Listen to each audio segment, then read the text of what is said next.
Hi students, matrix के सारे video upload करने के बाद अब समय है कि मैं डिटर्मिनेंट के वीडियो को अपलोड करूं। तो डिटर्मिनेंट क्या होता है, हमें डिटर्मिनेंट को जानना होगा। डिटर्मिनेंट में एक मैट्रिक्स की वैल्यू होती है। मैट्रिक्स की कोई वैल्यू नहीं होती मैं, लेकिन अगर वो मैट्रिक्स स्क्वायर है तभी उसकी कोई वैल्यू होगी। And determinant is only the value of a square matrix. It is denoted by as like a modulus of A और डेल्टा। ठीक है, in order to find a determinant we should know about cofactors. अगर हम किसी भी matrix जो कि square है उसका अगर हम डिटर्मिनेंट फाइंड करना चाहते हैं तो सबसे पहले हमें उसके कोफैक्टर्स के बारे में पता होना चाहिए। तो कोफैक्टर का फॉर्मूला क्या होता है, C I J equal to -1 to the power i+j into M I J. ठीक है, with the help of this formula we can find the cofactors of determinant. फिर M I J is called minor. M I J जो minor होता है, अब minor क्या होता है, इसका मतलब कोफैक्टर टोटली माइनर पे डिपेंड करता है। तो माइनर हम कैसे फाइंड करते हैं, in order to find a M I J minor of I th row and जे एथ कॉलम का जो एलिमेंट है, अगर उसका माइनर निकालना चाहते हैं we hide all element of I th row and जे एथ कॉलम। हम आई एथ रो और जे एथ कॉलम के सारे एलिमेंट को हाइड कर देते हैं। For example we have to find M21। आपको एक मैट्रिक्स दिखाई दे रही है, जो मैट्रिक्स है जिसके एलिमेंट हैं 1 4 6 -9। अगर हम इसे M21 निकालना चाहते हैं, M21 का मतलब एक ऐसे एलिमेंट का माइनर निकालना चाहते हैं तो सेकंड रो फर्स्ट कॉलम में, मतलब 6। अगर हम 6 का माइनर निकालना चाहते हैं तो 6 जिस रो है जिस कॉलम में उसको हम हाइड कर लेंगे। अगर आप 6 को जिस कॉलम में हाइड करते हैं तो सिर्फ 4 बचेगा। इसका मतलब 4 इज़ द माइनर ऑफ 6। ठीक है, अब अगर इसका हम कोफैक्टर निकालना चाहते हैं तो फॉर्मूला होता है C I J equal to -1 to the power i+j into M I J. तो C21 क्या हो जाएगा, -1 to the power 2 + 1 into M21। तो -1 to the power 2 + 1 का क्या हो जाएगा 3। M21 कितना होगा 4 होगा। तो आप देख रहे हैं -1 की पावर 3 कितना होगा माइनस, तो -1 इंटू 4 कितना हो जाएगा -4। सो -4 is the cofactor of A21। मतलब -4 जो होता है वो A21 मतलब 6 का कोफैक्टर होता है। In determinant we have to expand the given determinant with respect to R1 और C1, R2 और C2। अगर कोई 2/2 ऑर्डर का डिटर्मिनेंट है तो हम उसे चार तरह से उसे हम मतलब उसे एक्सपेंड कर सकते हैं। ठीक है, तो टोटल 4 रास्ते होते हैं उसे एक्सपेंड करने के। कैसे एक्सपेंड करते हैं, इसका डायरेक्ट फॉर्मूला ना बताकर इसका प्रूव मैं बता रहा हूँ, आप ध्यान से देखेंगे। तो डिटरमिनेंट के लिए फाइंड करने के लिए जो फॉर्मूला मैंने यहाँ पे लिखा है sigma C I J into A I J. C I जे का मतलब होता है कोफैक्टर और ए आई जे का मतलब होता है वो एलिमेंट।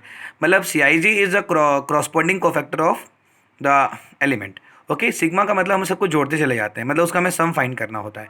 जैसे आप यहाँ देख सकते हैं मैट्रिक्स हमारी ए दी गई है A11 A12 A21 A22।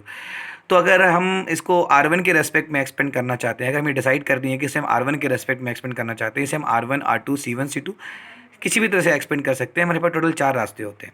ठीक है, मैंने यहाँ पे लिखा है delta equal to sigma C I J into A I J. अगर हम यहाँ पर इसे R1 के रेस्पेक्ट में एक्सपेंड करना चाहेंगे, यहाँ पे आई की वैल्यू 1 फिर 2 होगी।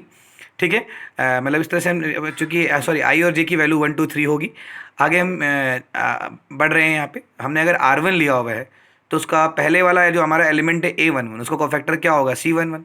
तो उसका जो कोफैक्टर होगा C11 उसका मल्टीप्लाई एलिमेंट से कर देते हैं हम लोग। ठीक है, प्लस फिर C12 is a cofactor of A12, तो C12 का मल्टीप्लाई A12 से कर दिया गया।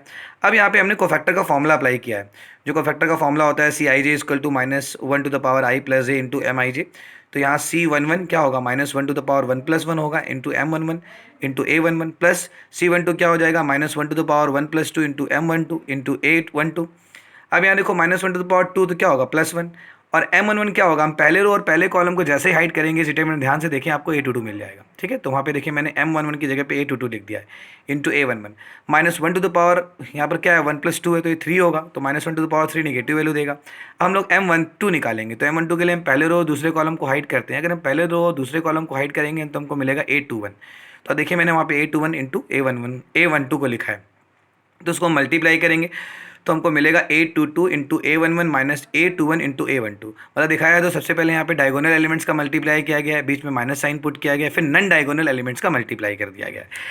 अब आगे बढ़ते हैं। यहाँ आप देख सकते हैं 2/2 ऑर्डर की मैंने एक मैट्रिक्स ली है जिसकी न्यूमेरिकल वैल्यू दी है 2 4 6 9। अगर इसका हम डिटरमिनेंट निकालते हैं तो क्या होगा, हमें सबसे पहले डायगोनल एलिमेंट्स का मल्टीप्लाई करना है। तो 9 2 18 -6 इंटू 4 24। 18 - 24 कितना हो जाएगा -6 हो जाएगा। ठीक है, ध्यान रखेंगे। इसी तरह से अगर हमें 3/3 ऑर्डर का कोफैक्टर्स निकालने हैं तो हमें यहाँ पे कोफैक्टर निकालने होंगे। 3/3 ऑर्डर की जो हमारी डिटरमिनेंट होती है उसमें हम 6 रास्तों से R1 से R2 से R3 से C1 से, C2 से, C3 से, 6 रास्तों से इसे एक्सपेंड करके हम इसकी वैल्यू निकाल पाते हैं। तो मान लीजिए यहाँ पे इसके हमारे 6 एलिमेंट, हमारे 9 एलिमेंट हैं, हम चाहो तो 9 के कोफैक्टर्स निकाल सकते हैं, अगर हमें सिर्फ कोफैक्टर निकालने की बात की जाए तो। ठीक है, फिलहाल मैं यहाँ पे सिर्फ समझाने के लिए एक कोफैक्टर निकाल रहा हूँ कि C11 क्या होगा। C11 is a cofactor of A11। अगर हम C11 को निकालते हैं तो फॉर्मूला क्या होगा, -1 + 1 इंटू M11। तो -1 क्या होगा, 1 होगा। अब हम लोग को M11 निकालना है। M11 का मतलब हम पहले रो पहले कॉलम को हाइड करेंगे। अगर हम पहले रो पहले कॉलम को हाइड करते हैं तो क्या होगा, A22, A23, A32 और A33। अब ये 2/2 ऑर्डर का डिटरमिनेंट आ गया। अभी तो मैंने इसका प्रूफ बताया आपको कैसे इसको लेके आए हम। अब यहाँ मल्टीप्लाई करेंगे, पहले डायगोनल एलिमेंट्स का मल्टीप्लाई करेंगे, बीच में माइनस साइन को पुट करेंगे, फिर नन डायगोनल एलिमेंट्स को मल्टीप्लाई कर देंगे, तो इससे हमें A11 का कोफैक्टर मिल जाएगा। ठीक है, ऐसे जब भी कभी हम 3/3 ऑर्डर का डिटरमिनेंट एक्सपेंड करते हैं तो हमें किसी एक रो या किसी एक कॉलम के रेस्पेक्ट में एक्सपेंड करना होता है, तो मैक्सिमम से मैक्सिमम हमें 3 कोफैक्टर निकालने पड़ते हैं। फिर हम उन्हीं कोफैक्टर्स को निकाल के हम उनके जो एलिमेंट्स होते हैं उनसे मल्टीप्लाई करके जोड़ देते हैं, तो हमें डिटरमिनेंट मिल जाता है। हम आगे बढ़ रहे हैं। आगे यहाँ पे 3/3 ऑर्डर का डिटरमिनेंट निकालने का तरीका बताया गया है। आप देख सकते हैं 3/3 ऑर्डर का डिटरमिनेंट है और इसे हम R1 के रेस्पेक्ट में एक्सपेंड करने जा रहे हैं। जो हमारे R1 के एलिमेंट हैं वो A11, A12, A13 हैं। तो डिटरमिनेंट की वैल्यू क्या हो जाएगी, C11 into A11 plus C12 into A12 plus C13 into A13। अब यहाँ पे देखिए मैंने C11 को निकाला है तो वो M11 के बराबर हो गया, चूँकि 1 + 1 2 होता है तो वो पॉजिटिव वैल्यू देगा। 1 2 जो हमारा है C12, चूँकि 1 + 2 3 होता है तो वो ऑड होता है तो वो नेगेटिव वैल्यू दे देगा, इसलिए वो हो गया। फिर C13 ये भी 1 + 3 4 होगा तो ये पॉजिटिव वैल्यू दे देगा। अब यहाँ से हमने M11 को निकाला, मतलब पहले रो पहले कॉलम को हाइड किया तो उसकी वैल्यू हमें डिटरमिनेंट से मिल गई। फिर M12 मतलब पहले रो दूसरे कॉलम को हाइड किया तो उसकी वैल्यू मिल गई। फिर हमने M13 निकाला, M13 का मतलब पहले रो तीसरे कॉलम को हाइड किया तो हमें इसकी वैल्यू मिल गई। फिर हमने उसी क्रॉसपॉन्डिंग एलिमेंट से, आप देख सकते हैं मैंने पहले A11 से, फिर A12 से, फिर A13 से मल्टीप्लाई किया है।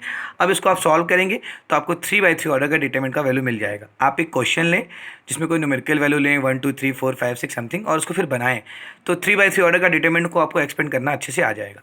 ठीक है, आप मैंने R1 में किया है, आप R2, R3, C1, C2, C3 किसी में भी एक्सपेंड कर सकते हैं। आपके पास 6 रास्ते होते हैं, और बता दूं खासियत ये है कि 6 रास्तों से वैल्यू सेम आएगी, ऐसा नहीं कि अलग आ जाए। अगर अलग आ रही तो आप गलत कर रहे हैं। ठीक है, इस बात का ध्यान देंगे। अब हम चलते हैं, 2 डिफरेंट टाइप्स ऑफ मैट्रिक्स हैं जो मैं डिस्कस करना चाहता हूँ। इसका यूज़ बहुत होगा आगे, हम जब आपको एडजॉइन पढ़ा रहे होंगे तो आप देखेंगे बहुत ज़्यादा यूज़ इसका मिल रहा है। बार बार आप देखेंगे सिंगुलर, नॉन सिंगुलर, ये 2 वर्ड हम यहाँ पे यूज करेंगे। तो सिंगुलर मैट्रिक्स क्या होती है? Singular matrix is always a square matrix and a square matrix is said to be singular if determinant of A is equal to 0।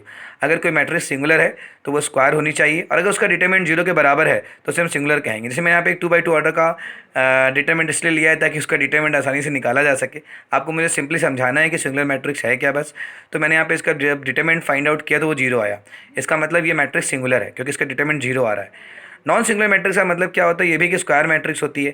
Non singular matrix जो होती है उसका डिटरमिनेंट 0 के बराबर नहीं होता है। जैसे ये मैट्रिक्स देख सकते हैं, अगर इसका हम डिटरमिनेंट निकाल रहे हैं तो वो 0 के बराबर नहीं आ रहा है। 6 2 12 -8 4 32, तो ये हो रहा है -20 which is not equal to 0।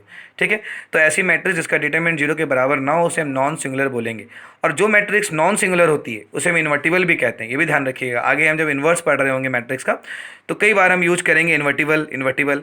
तो अगर किसी मैट्रिक्स का डिटरमिनेंट 0 के बराबर नहीं है तो वो मैट्रिक्स इन्वर्टिबल मैट्रिक्स होती है, और ऐसी मैट्रिक्स का ही इन्वर्स निकाला जा सकता है।